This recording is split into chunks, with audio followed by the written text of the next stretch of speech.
I want to speak to you now about a quiet poison that drains ambition, blurs destiny, and weakens even the strongest minds. Not failure, not lack of talent, not poverty, but comparison. The habit of measuring your progress against the footsteps of others. The mistake of letting another man's clock dictate the rhythm of your own becoming. The moment you begin to watch another person's pace, you abandon your own path. Every great destiny I have ever studied, every fortune ever built, every name etched into history was carried forward by a person who refused to run another man's race. They listened to an inner drumbeat long before the world could hear the music.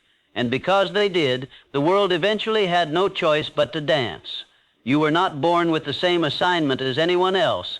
You were not given the same terrain, the same burdens, the same timing, or the same lessons.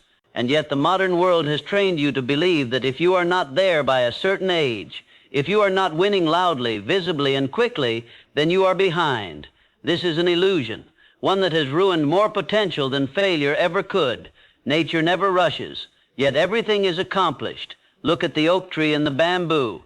One grows silently underground for years before breaking the surface. The other rises slowly, solidly, over decades. Both reach greatness, but neither compares itself to the other. Only human beings commit this violence against their own minds. When you compare your beginning to someone else's middle, you rob yourself of momentum. When you compare your chapter 1 to someone else's chapter 20, you create unnecessary doubt. And doubt, once entertained, begins to whisper lies about your worth, your timing, and your future. I have observed men of brilliance destroy their own confidence not because they lacked ability, but because they lacked patience with the invisible phase of growth. Every worthwhile pursuit begins in darkness. Seeds germinate underground. Muscles tear before they grow stronger. Ideas form long before they are profitable. Yet we live in an age obsessed with results and allergic to process, an age that celebrates outcomes but ignores incubation. Thomas Edison failed thousands of times before the world called him a genius. Henry Ford was mocked, bankrupt, and dismissed before the assembly line reshaped industry. Walt Disney was fired for lacking imagination. Abraham Lincoln lost election after election before history crowned him a giant. Do you think these men moved at the same pace as their peers, or do you think they listened to a vision that demanded patience? The world only applauds after the fact, but destiny is built in silence. Your path requires focus, not on speed, not on applause, not on validation, but on alignment between your thoughts, your actions, and your purpose. When you are aligned, progress feels slower from the outside, but unstoppable from within. Here is a truth few are willing to accept. Speed without direction is wasted energy. A man running fast in the wrong direction only arrives at failure sooner. But a man moving deliberately toward a definite purpose will outlast, outgrow, and outperform those who sprint blindly. The greatest enemy of focus is distraction disguised as information, social comparison masquerading as motivation, watching others win while quietly questioning your own worth. This is not inspiration, it is self-sabotage. You must learn to guard your mind the way a general guards a fortress. What you allow to enter your consciousness will shape your habits, your emotions, and eventually your fate. If you feed your mind images of other people's success without anchoring yourself in your own mission, you will feel perpetually behind, even when you are exactly on time. Timing is not universal, it is personal. There is a season for preparation, a season for execution, and a season for harvest. Confuse these seasons and frustration follows. Envy is often born when a man demands harvest during his season of planting, but the soil does not respond to impatience, it responds to consistency. Focus then on what is required of you today, not what someone else achieved this year, not how fast another person rose, but what small disciplined action moves your vision forward by 1 inch.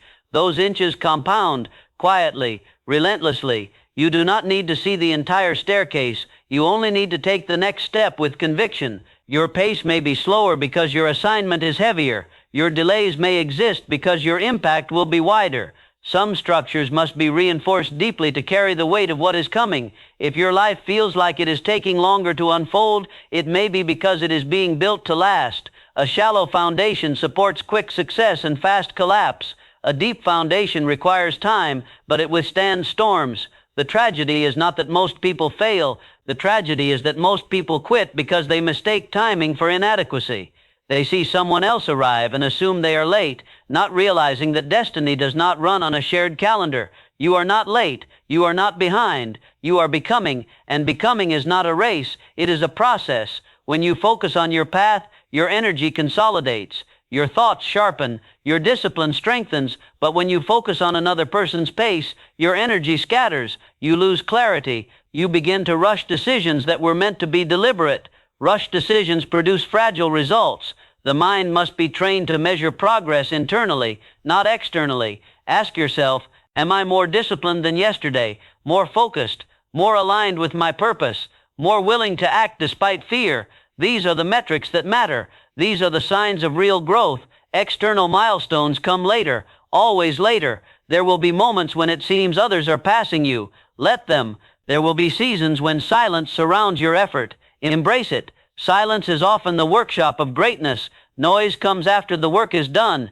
Do not confuse stillness with stagnation. The archer pulls the arrow backward before it flies forward. The pause is not retreat, it is preparation. Your only true competition is the person you were yesterday. If you are outrunning that version of yourself, you are winning, even if the world has not noticed yet, and it will notice, eventually, because a man who stays faithful to his path, regardless of pace, develops something far more powerful than speed. He develops certainty, and certainty, once rooted, becomes unshakable confidence. Confidence attracts opportunity. Opportunity rewards preparation, and preparation turns vision into reality. So I urge you now, withdraw your attention from timelines that are not yours. Detach from comparisons that weaken your resolve.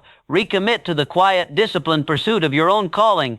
Walk when you must, run when you can, rest when required, but never abandon your path to chase another man's pace. History does not remember who arrived first. It remembers who arrived true, and when your moment comes, and it will come, it will not feel rushed, it will feel inevitable.